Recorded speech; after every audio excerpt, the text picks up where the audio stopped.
Joined now by Kyler Staley from the Hoosier.com. First off, Kyler, how are you, man? I'm doing good. Yeah, it's a nasty day out, but we're hanging in there.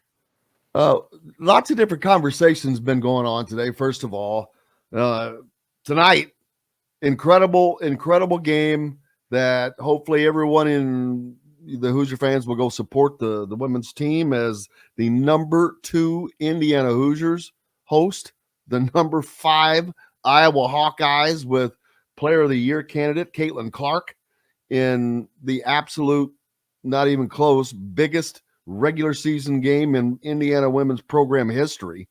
But it's also the biggest game in women's basketball in how long, Kyler?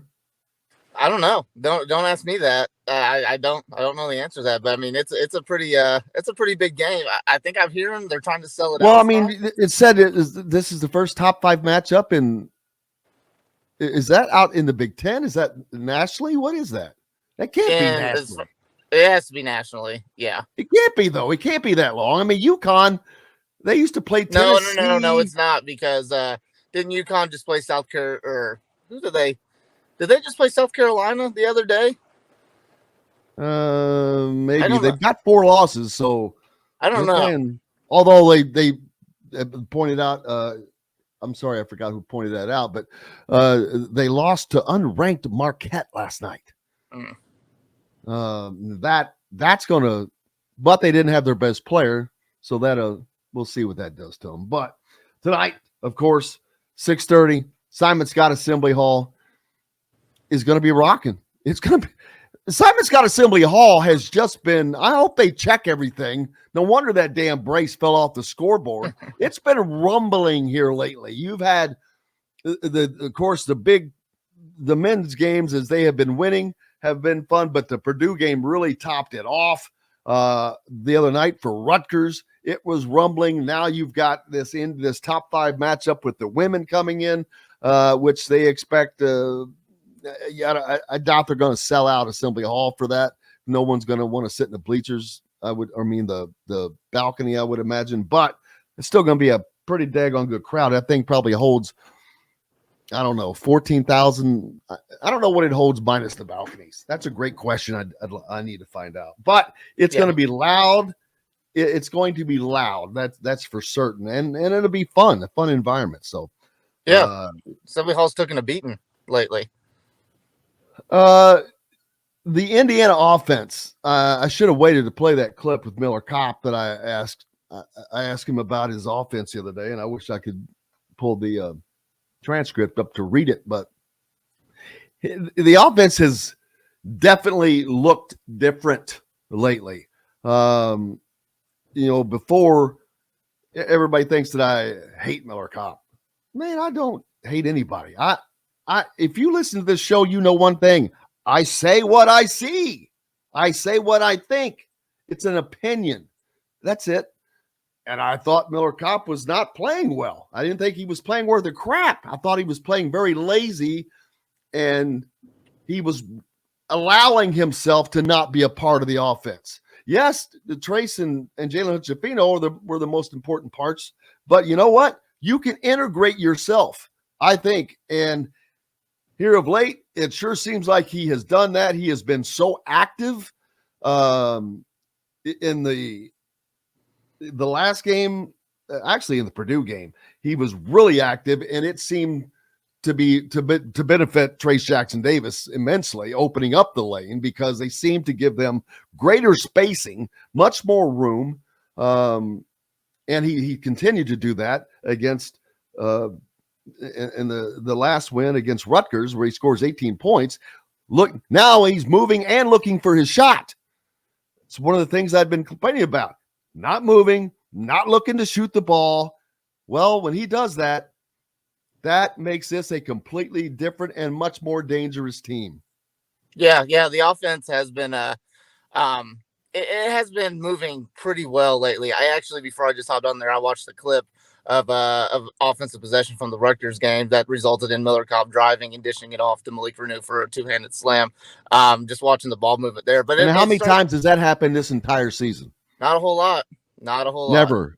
Never. You don't see him doing that. And just sticking with Miller Kopp, yeah, I think Miller Kopp was is Rutgers' kryptonite because he's had two big games against Rutgers this season. But what I saw on Tuesday was it was just Indiana was actually it was a combination of a lot of things. Indiana was running things to get Miller Kopp an open look. Rutgers was daring Miller Kopp to beat them, which is just something you don't want to do if you have a good shooter on the other team. And then Miller Kopp, like you mentioned, he was working hard off the ball to create looks for himself, to make that eye contact with Trace Jackson Davis to get something going. Not even to include if you just don't want to even talk about the offensive end. He's doing a bunch of things with in the hustle department. I mean, he's defending, he's rebounding, he's going after loose balls, he's being a leader on the floor. I mean, the big thing is like it's all about consistency with him and Tamar Bates. Miller Kopp, you hope moving forward, especially when you go into Michigan, because that's going to be a tough game. You hoping that he can carry this 18-point performance into Michigan and just open up Indiana's offense even more. But the more open Indiana's offense is, the better game that Trace Jackson Davis will have because the lane's not clogged. Yeah, and that's been the thing. I don't like with Race Thompson being in there at the same time as Trace Jackson Davis. He does not offer anything from the perimeter as much as people.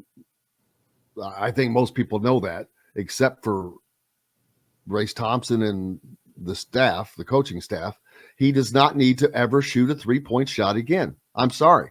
He does not need to be on the perimeter shooting 3-point shots when his average is probably about 14% for the year. Okay. Why on God's green earth do you have someone?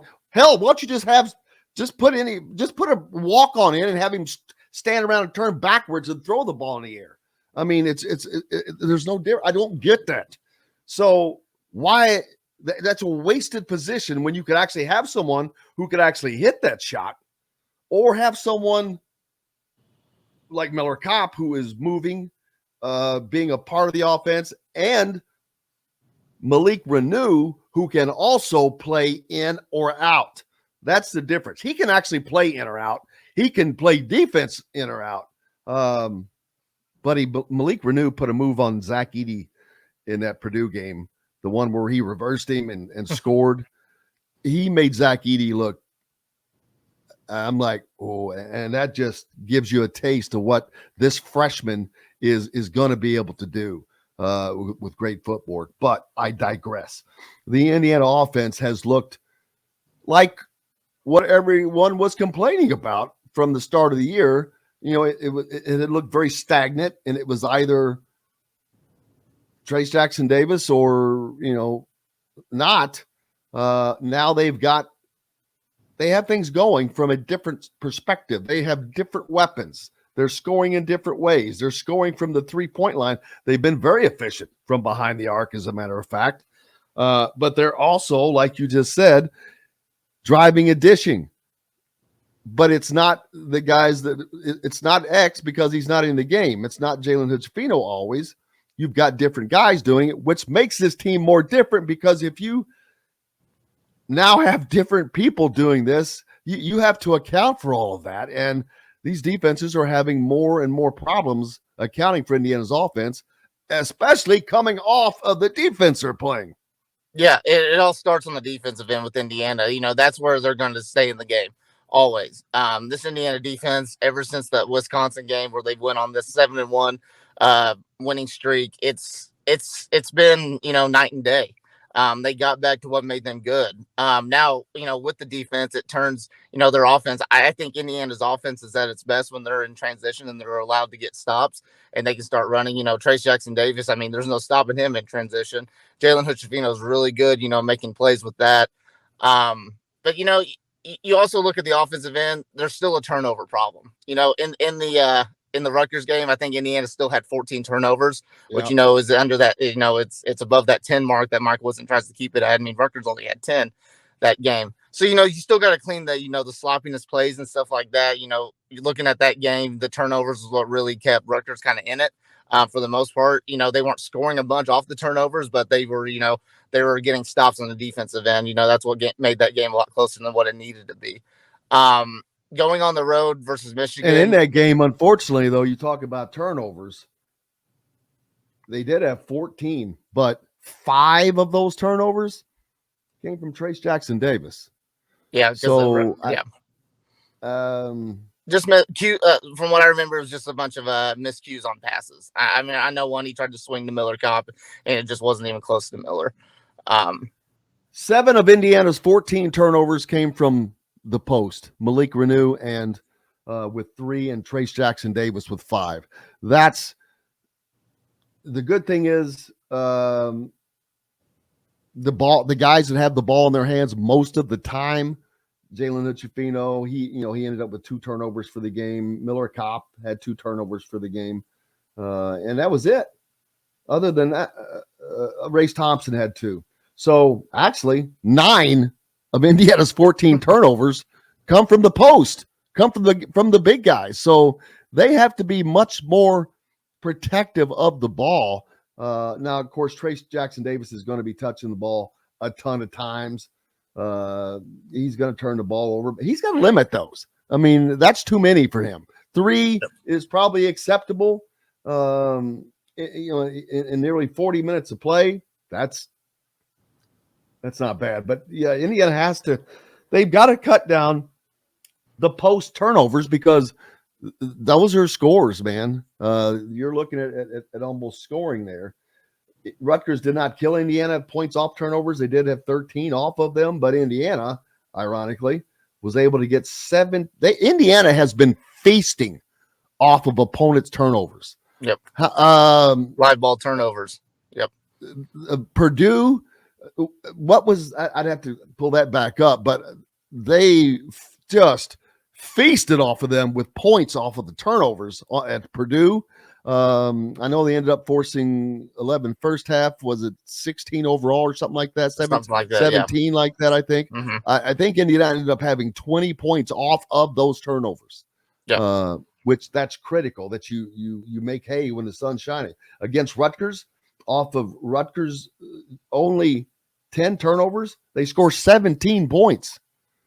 That's big. Those numbers, those stats, they're quiet. But let me tell you, they matter in these games. Right. And that's like I said, with the defense, Indiana's best offense is when they're out in transition for them causing those live ball turnovers. Indiana really, like you said, feasts on those type of opportunities. If Indiana can get out and run, because they can be a fast team. They can be a team that pushes the tempo. When they're out and running and they're able to score off a fast break, I think that's when Indiana's at its best on the offensive end.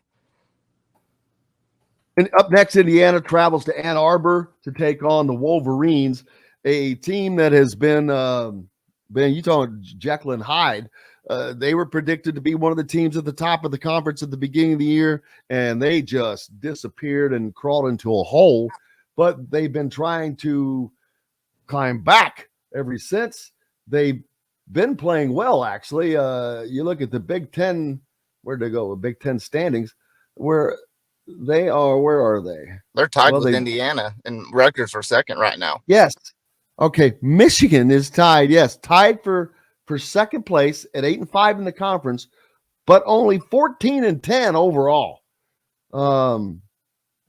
And they need help. So they're kind of desperate.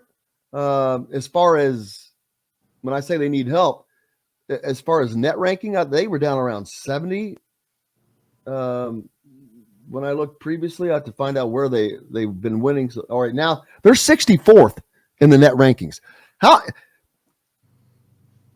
don't know if this has ever happened. Of course, the net rankings haven't been around forever, but think about this. The team that is in this late in the season, a team that is in second place in the Big Ten, that has the number 1 team in the country, is 64th in the net rankings. That's crazy. That is. I've never seen anything like that. That's part of that is Michigan. They just were terrible for a while. They said they're 14, but they just, like right now, they just jumped 4 spots in the net. So they need this because they still have a shot at making the tournament, even though they had that crap start. If they keep moving up these net rankings, they will be in the NCAA tournament. It'll be a low seed, but they are desperately need this game, and it's a home game. Indiana has not played their best basketball on the road. No, and especially Indiana's got to go on the road after two emotional games, Rutgers and Purdue. And like you said, Indiana's not, played their best on the road. I will say in years past, I feel like they have played a little bit better.